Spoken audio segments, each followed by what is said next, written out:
Hello Aries, welcome po sa inyong reading. So this is for Aries June 14 to June the 17th. Yan, para po sa mga bago, don't forget to click the subscribe button.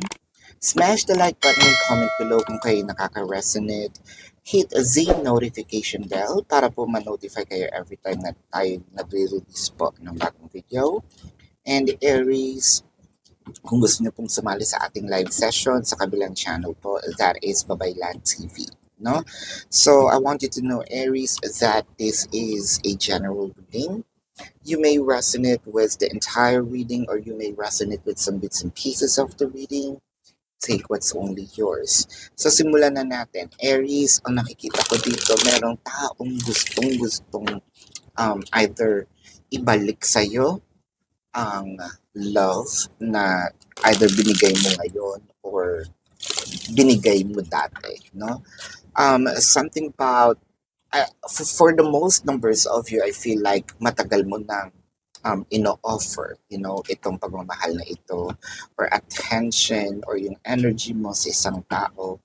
And it felt like, you're getting a small amount of what you are giving. Pero this time, I feel like napag-isip-isip na ng taong ito na, why not na ibigay na ito kay Aries? Why not na sabihin natin na bigay na natin itong deserve, no? Ni Aries, napagtanto-tanto na rin na niya ito. With the Justice, the Ten of Wands, and the Nine of Wands, medyo mahirap man para sa kanya na sabihin natin, gawin ito, probably because meron siya mga specific reasons tulad ng hindi pa ako ready by that time, or sabihin natin na medyo hindi pa siya ganun ka sure by that time. Pero or even today, no? Pero ang ginagawa niya dito, how can I fight, the urge para para para itako, no? I feel like damang-daman niya na kailangan niya ng i-release itong pagmamahal na ito, i-release itong expression or express itong pag-ibig na nararamdaman niya sa'yo. With the Three of Swords and the Ace of Wands, ayaw din naman niyang iparamdam sa iyo na this is just sabihin natin, just sexual thing, no? Yung ibang number, for the most numbers of you, baka meron na nga nangyayari sa inyo sexually, no? So ayaw naman niyang iparamdam sa iyo or maisip mo, no? Alam niya masasaktan ka na kapag siguro sinabi niya na, this is kumbaga ipinaparamdam niya na baka isipin nito ni Aries, ginagamit ko lang yung katawan niya, no? With the World card, the Fool card, small changes, small positive changes, still something that we can celebrate here. For a few numbers of you, meron siguro ditong age gap, no? It may be a May-December love affair. It may not be, baka konti lang din ang agwat, no? If we're not talking about age gap, then probably this is, the maturity. Slowly, nagmamature na yung person mo. And I feel like with the Two of Cups, the Eight of Pentacles, they're actually working on the acceptance, embracing what your person is feeling. With the Ace of Pentacles, the Eight of Swords, and the Nine of Pentacles. So nakikita ko dito, I think by this June, the entire month of June, makikita mo yung mga changes niya. Now, meron ditong parang binibigay niya paunti-unti. It may be, katulad ng sinabi ko, not that much grand. Gradual, pero makikita natin na dadating yung part na sa'yo lang siya nakafocus, no?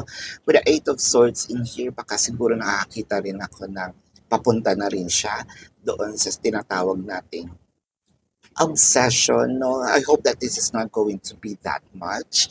Kasi katulad nga sabi natin, lahat ng sobra, no? Minsan nakakasakal at hindi talaga nakakabuti. Now with the Eight of Swords clarified with the Three of Pentacles and the Death card. So, siguro ngayon nakikita niyo yung fluctuations of energy na parang, oy, ngayon medyo ngayong araw na ito medyo invested sa atin si person, then the next morning hindi, no, then the other day ganyan. So parang hindi fluid, no, itong hindi pattern, wala sa pattern yung kanyang pagbibigay ng abundance. But then again, no, at least may binibigay, at least may mga pagbabago. So ang nakikita ko dito more or less, no, again this June, mas mararamdaman mo siya. Mas mararamdaman mo yung pagbigay niya ng abundance, either paghingi ng sorry kung dun sa mga nagkahiwalay with the Death card, yung kumbaga bubuuin niya, and your person's going to work on, you know, para mas maging stronger and firm, no, ang inyong connection. So this is your reading for now, Aries. Let's check the zodiac sign of your person. Now this could be their sun sign or a placement in their chart. I'm seeing here Scorpio, Taurus, Sagittarius, Virgo, Capricorn, Cancer, Libra, Leo, Aries. Leo is also dominant. Baka kapwa Aries din ito. So this is your reading for now. Again, para po sa mga bago, don't forget to click the subscribe button, smash the like button, comment below kung kayo nakaka-resonate, and hit the notification bell.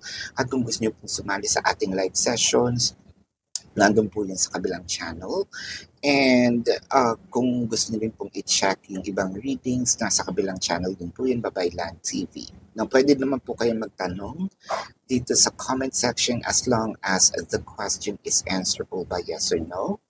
Or kung hindi naman kayo masasatisfy sa yes or no na sagot lang, no, sa description box po ng video na ito, meron po doong link. Either you have to copy the link or click the link, no, mariroute kayo dun sa website, and meron po dong form. No, sa form na po yun, we have a promotion, you know, for a discounted price of 4+1, so take advantage of it. If you also want to avail, no, itong private reading, nasa description box din po yan. Pakibasa na lang po yung instructions, pakibasa na lang po yung mga nakalagay doon prior sending the question. No, may mga drop downs din po doon. So this is your reading again. Aries, love and light to you. Namaste. See you po sa susunod na reading. Goodbye.